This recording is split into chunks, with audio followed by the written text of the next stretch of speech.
History of the Canadian healthcare system and Crown. Indigenous relations pursuant to healthcare.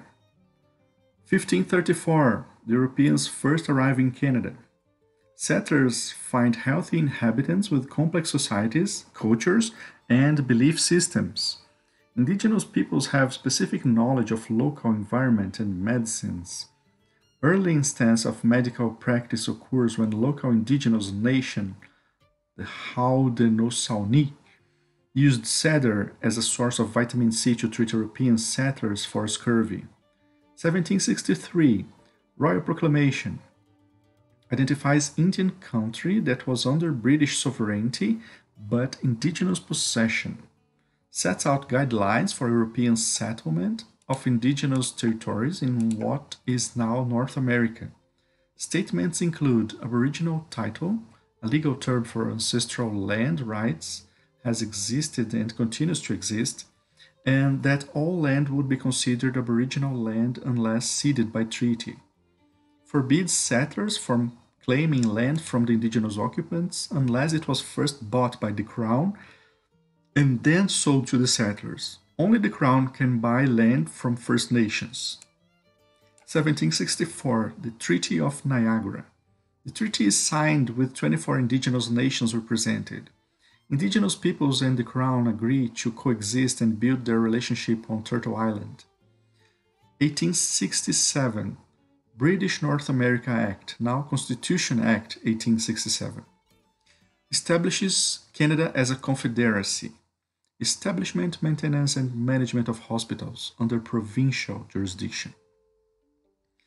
Gives the federal government control over lands reserved for Indians. 1870, Manitoba Act. Métis land is protected and they are given an additional 1.4 million acres for their descendants. This act was subsequently ignored and infringed upon as this land was given freely to incoming settlers. 1871 to 1921, numbered treaties. Transfer large tracts of indigenous land to the Crown with various promises made to indigenous peoples. The Treaty 6 explicitly includes medicine, while others contain agreements related to social factors affecting health.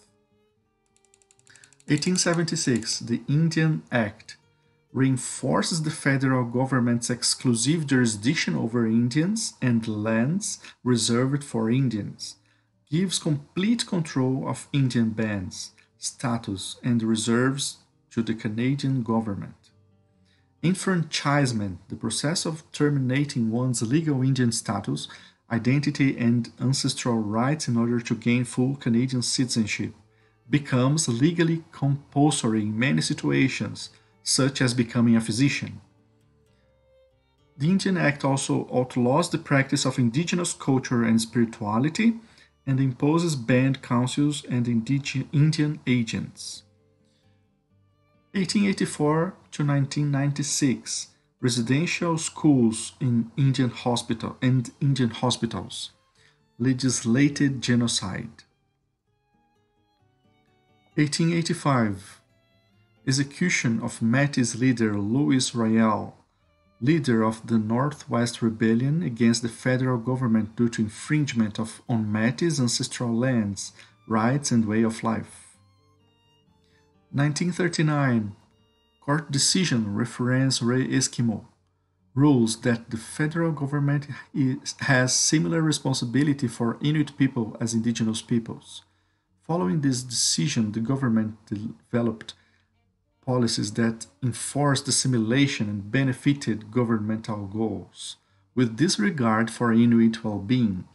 These lead to extensive harms, some of which are noted below. Forced coercive relocation to isolated and sedentary communities away from ancestral lands, ending seasonally dynamic way of life.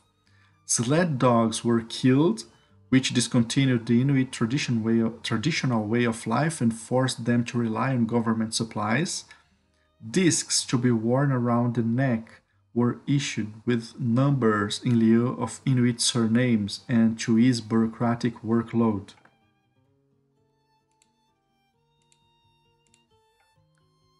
as curiosity.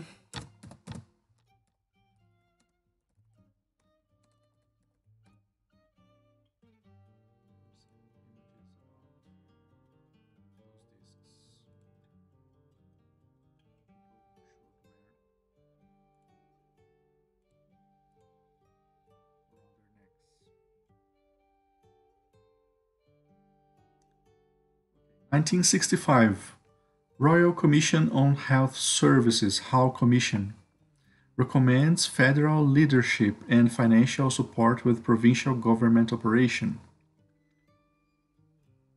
1966, National Medical Care Insurance Act, federal government's first legislation with the goal of free access to health care. Federal government to pay half of Medicare costs in any province with insurance plans that meet criteria of being universal, publicly administered, portable, and comprehensive. Indian health services budget is reduced under the guise of equality and social and legal integration. Individuals can only receive support for healthcare services if they prove they are indigenous, have been refused funds from their band, and cannot obtain provincial health services. Financial limits are set to prevent overuse of services. This creates further barriers to accessing healthcare while reducing barriers for non-indigenous peoples. 1984 Canada Health Act is passed by federal government. Replaces Medical Care Act of 1966 and Hospital Insurance and Diagnostic Services Act of 1957.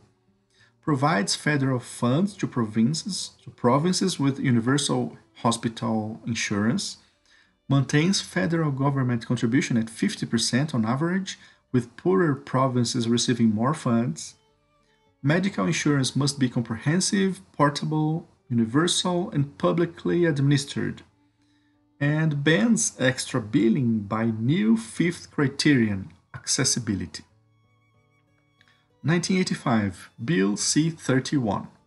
The Indian Act of 1876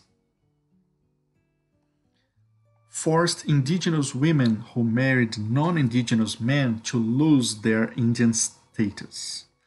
Bill C-31 attempted to stop the involuntary enfranchisement of indigenous women and their children who married non-indigenous men. Bill C-3 in 2011 and later cases ensured that eligible grandchildren of women who lost status could regain it. 1990 Oka Crisis. It was a land dispute over ancestral Kanien'kehá:ka Mohawk territory, brought about the Royal Commission on Aboriginal Peoples, 1996. 1996 Canada Health and Social Transfer Act, passed by federal government. Federal government gives provinces a single grant for healthcare, social programs, and post-secondary education. Division of resources at province's discretion. 1996 as well, Royal Commission on Aboriginal Peoples, established the wake of the Oka Crisis. The Commission's report, the product of extensive research and community consultation, was a broad survey of historical and contemporary relations between Aboriginal and non-Aboriginal peoples in Canada. It gave recommendations made on how to repair the relationship between Indigenous peoples and Canada. 2001 Kirby and Romanoff Commissions appointed. The Kirby Commission, final report October 2002, examines history of the healthcare system in Canada, pressures and constraints of current healthcare system, role of federal government and healthcare systems in foreign jurisdictions. And the Romanoff Commission, final report in November 2002, dialogue with Canadians on the future of Canada's public healthcare system. 2004, First Ministers' meeting on the future of healthcare produces a 10-year plan. Priorities include reductions in waiting times, development of a national pharmacare plan, and primary care reform. 2005, Chao Li versus Quebec. Supreme Court of Canada decision. rules that Quebec's banning of private insurance is unconstitutional under the Quebec Charter of Rights, since patients cannot access the relevant services under the public system in a timely manner. 2007, Jordan's Principle. Jordan Anderson was a First Nations child from Norway House Cree Nation, born with complex medical needs. He spent 2 unnecessary years in hospital because provincial and federal governments could not decide who was responsible for paying for the home based care that Jordan needed to be discharged. Consequently, he died in hospital at age 5 without ever going home. Jordan's principle is a legal obligation that promises the First Nations children will get prompt and equitable access to health care and that payments, federal, provincial, or local, will be determined later.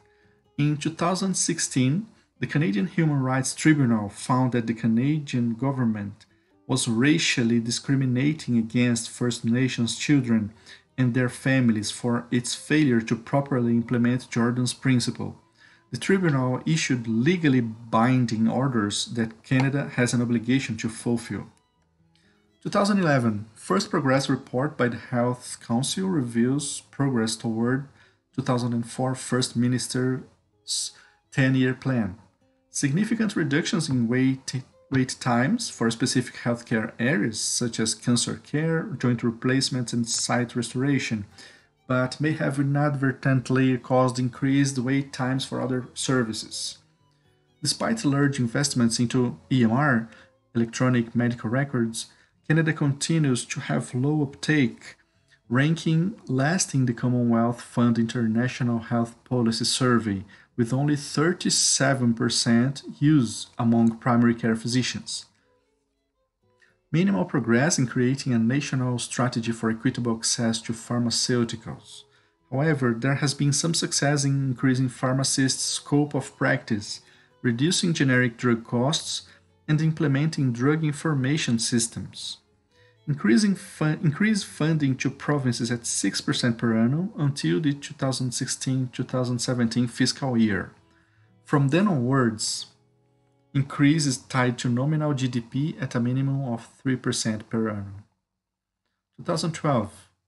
Second Progress Report by the Health Council reviews progress towards 2004 First Minister's 10-year plan. Funding is sufficient. However, more innovation is needed, including incentivizing through models of remuneration. 46 recommendations are made to address the lack of progress. 2014, the expiry of 10-year healthcare funding agreement between federal and provincial governments. Canadian Doctors for Refugee Care versus Canada. The Federal Court of Canada rules that the federal government could not significantly eliminate healthcare services for refugee claimants, as to do so would constitute cruel and unusual treatment, contrary to the Charter of Rights and Freedoms. 2015. Negotiations underway for a new health accord with a $3 billion investment over 4 years to home care and mental health services by the elected Liberal government. 2015. The Truth and Reconciliation Commission releases 94 calls to action to address reconciliation and inequities in Canada. The full list of calls to action can be found here. There's a link. The 7 calls to action included under health are the following. Number 18. We call upon the federal, provincial, territorial, and Aboriginal governments to acknowledge that the current state of Aboriginal health in Canada is a direct result of previous Canadian government policies, including residential schools, and to recognize and implement the health care rights of Aboriginal people as identified in international law, constitutional law, and under the treaties. Number 19. We call upon the federal government, in consultation with Aboriginal peoples, to establish measurable goals to identify and close the gaps in health outcomes. Calls to action 3. Between Aboriginal and non-Aboriginal communities, and to publish annual progress reports and assess long-term trends. Such efforts would focus on indicators such as infant mortality, maternal health, suicide, mental health, addictions, life expectancy, birth rates, infant and child health issues, chronic diseases, illness, and injury incidence, and the availability of appropriate health services. Number 20. In order to address the jurisdictional disputes concerning Aboriginal people who do not reside on reserves, we call upon the federal government to recognize, respect, and address the distinct health needs of the Métis, Inuit, and off-reserve Aboriginal peoples. Number 21. We call upon the federal government to provide sustainable funding for existing and new Aboriginal healing centers to address the physical, mental, emotional, and spiritual harms caused by residential schools, and to ensure that the funding of healing centers in Nunavut and the Northwest Territories is a priority. Number 22.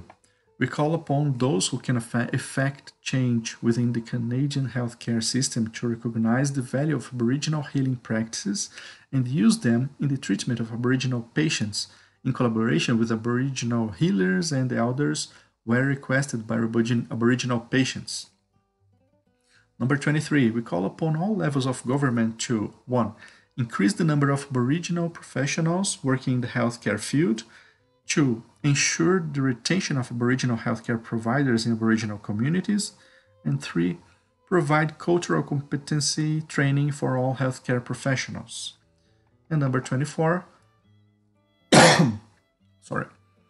We call upon medical and nursing schools in Canada to require all students to take a course dealing with Aboriginal health issues, including the history and legacy of residential schools, the United Nations Declaration on the Rights of Indigenous Peoples, treaties, and Aboriginal rights, and Indigenous teachings and practices. This will require skills-based training in intercultural competency, conflict resolution, human rights, and anti-racism. 2016. Canada's Minister of Indigenous Affairs announces their full support for the United Nations Declaration on the Rights of Indigenous Peoples. The document describes individual and collective rights of Indigenous peoples and provides guidance about how to maintain a relationship with Indigenous peoples based on equality, partnership, good faith, and mutual respect. In 2017, new 10-year Canada Health Accord is reached with a $11.5 billion federal investment over 10 years to home care and mental health services, and a 3% annual rise in the Canada Health Transfer from 6% in the previous agreement. 2019.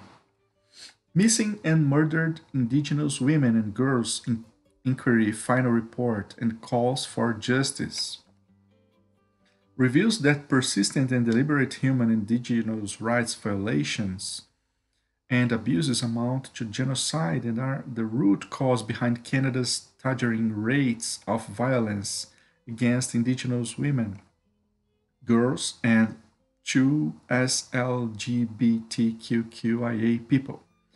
The report calls for transformative legal and social changes to resolve the crisis that has devastated Indigenous communities across the country. 2019, the federal government announces the creation of a national drug agency. It will negotiate prices on behalf of Canada's drug plans, assess the efficacy of prescription drugs, and develop a national formulary. Well, that's it. This was video 2. Next video, we'll talk about healthcare expenditure and delivery in Canada, page 24.